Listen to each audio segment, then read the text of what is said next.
hyperthyroidism, the overproduction of thyroid hormones. Okay? Overproduction of thyroid hormone, oversecretion, occurs when the entire gland is not functioning properly, usually from diffuse enlargement or a localized adenoma or new growth or neoplasm, whatever you want to say that word is. Okay? When it's extreme, you have extreme hyperthyroidism. It's also known as thyrotoxicosis. It's in blue, guys. That means it's important. Thyroid. I tried to. Thyrotoxicosis. I'm trying to save y'all a lot of reading because, or I'm not trying to save y'all from reading, but trying to put it all in one spot for you because it's all over the place in the book. Okay. So, also, just like hypothyroidism, hyperthyroidism also has a primary and secondary version of it as well, with Graves being an autoimmune disease acquiring for 50 to 80% of the cases concerning hyperthyroidism. I hate when ranges are so big like this. Like, that range is too big. It's like, that's like, I don't know, that's 30% difference. But that's the game. So by inspection, you can see it?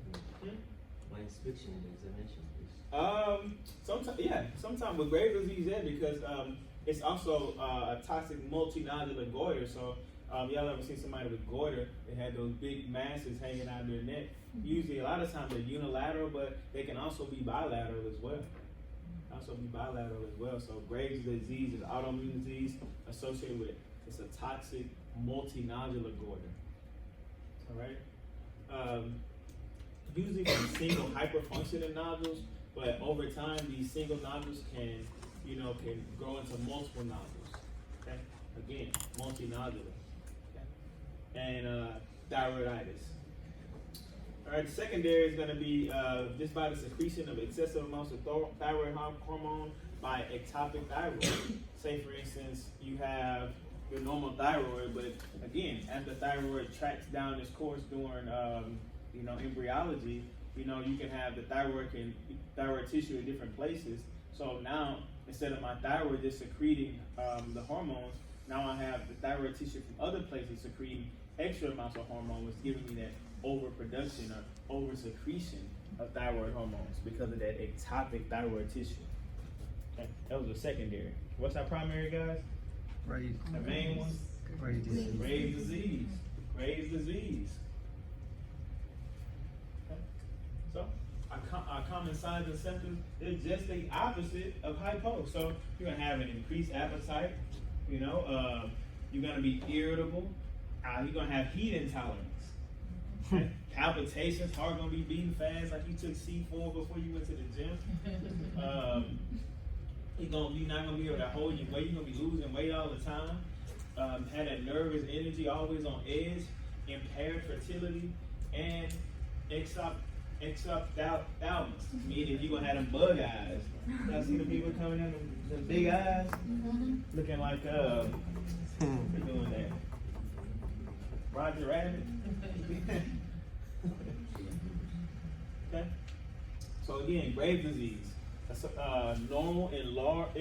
Graves' disease can look like a normal thyroid, but over time it'll become an enlarged heterogeneous gland.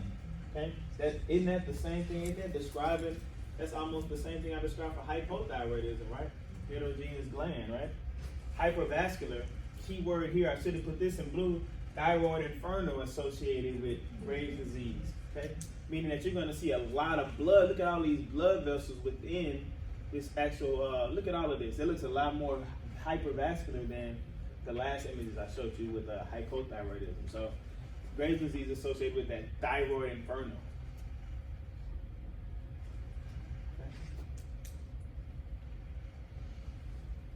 Please stop if you have any questions. Is that thyroid inferno mean hypervascular? Absolutely. Meaning that you have a bunch of blood vessels showing up, more blood vessels than usual. You can actually visualize them on the 2D scan. And you can just kind of see them swirling around. Usually you'll see a couple of vessels swirling around when you're doing a normal thyroid, but when you have Graves' disease, you'll just see them everywhere. just like all of these images, especially like this one and this one. These are really, really vascular. So sometimes brain disease is normal, they're not enlarged.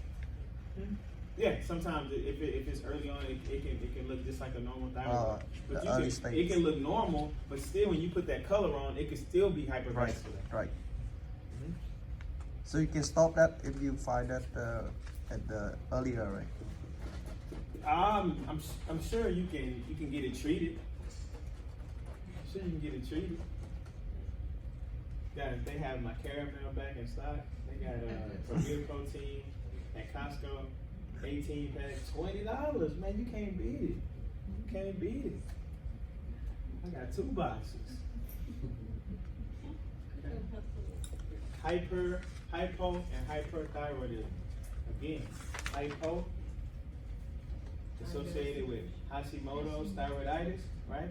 Also known as mixed edema, right? What else concerning hypo? What else concerning hypo?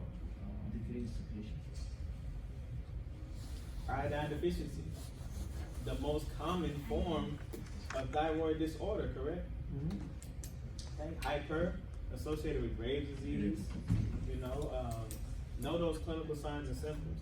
So if I just name off a list of clinical signs and symptoms, know what's hyper and what's hypo. Basically, if it's making you your body work harder, you eat more, you sweat more, that's gonna be hyperthyroidism. If it's making you do bad, you ain't doing enough, you sound lazy, that's probably gonna be hypothyroidism.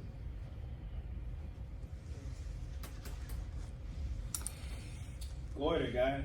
Goiter. Okay. Goiter is simply abnormal enlargement of the thyroid. Not necessarily dealing with nodules all the time. Okay. Goiter has to do with enlargement, not all the time just dealing with nodularity as well. Okay. Goiter. The most common cause of thyroid disorders worldwide is iodine deficiency. We know this already. Okay. Which is also hypothyroidism, correct? All right. Which leads to nodule and